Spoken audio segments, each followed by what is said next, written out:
বড়ই চাষ করে রাবেয়া পারভিন করেছেন পাকা ঘর, স্বামীকে দিয়েছেন চায়ের দোকান। একসময় যে সংসারে অভাব ছিল নিত্যদিনের সঙ্গী, এখন সেখানে নিয়মিত আয় আর স্থিরতা। এই সাফল্যের পেছনে রয়েছে কঠিন সংগ্রাম। হাঁস মুরগির ডাকেই একসময় তার দিনের শুরু হতো।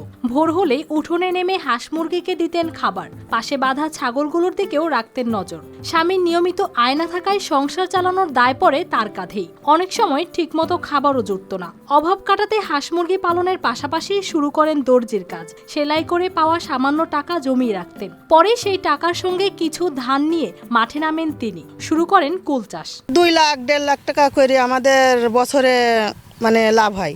খুব কষ্ট করি, পরিশ্রম করি আমরা খুব। এই ঘর বাড়ি গোল রান্নাঘর সব করেছি। এখন গরু ছাগল হাঁস মুরগি ওইভাবে করছি। গাছ লাগানো, পরিচর্যা, আগাছা পরিষ্কার আর ফলের দেখভাল সব কাজই করেছেন নিজেরাই।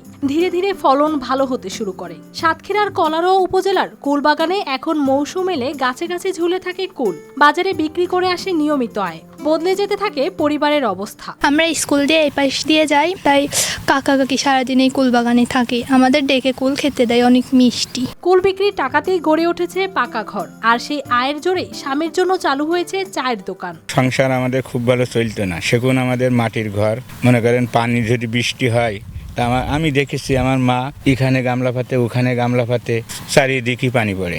আল্লাহর ইচ্ছায় কুল বাগান করার পরে আমি ঘর, রান্নাঘর, গোল সব এখন পাকা করেছি, সব ছাদ দিয়েছি। উপজেলা কৃষি কর্মকর্তা বলেন, রাবেয়া পারভিনের এই সাফল্য নারীদের কৃষিভিত্তিক উদ্যোগে আগ্রহী করবে। তারই ধারাবাহিকতায় রাবেয়া পারভিনকে আমরা বেছে নিয়ে নেওয়ার পর আমরা তাদেরকে গ্রুপভুক্ত করি এবং তার পাশাপাশি তাকে আমরা প্রশিক্ষণ প্রদান করি। প্রশিক্ষণ পরে তাকে আমরা সহায়তা হিসেবে, তার যেহেতু সুযোগ রয়েছে, তার কুল বাগানের জন্য আমরা কারিগরি পরামর্শ এবং চারা বিতরণ করি। এরপর পরে রাবেয়া খাতুনের 1 বিঘা কুলের বাগান থেকে তার আর পিছনে ফিরে তাকাতে হয়নি। ধীরে ধীরে তিনি এখন সফলতার দিকে যাচ্ছেন।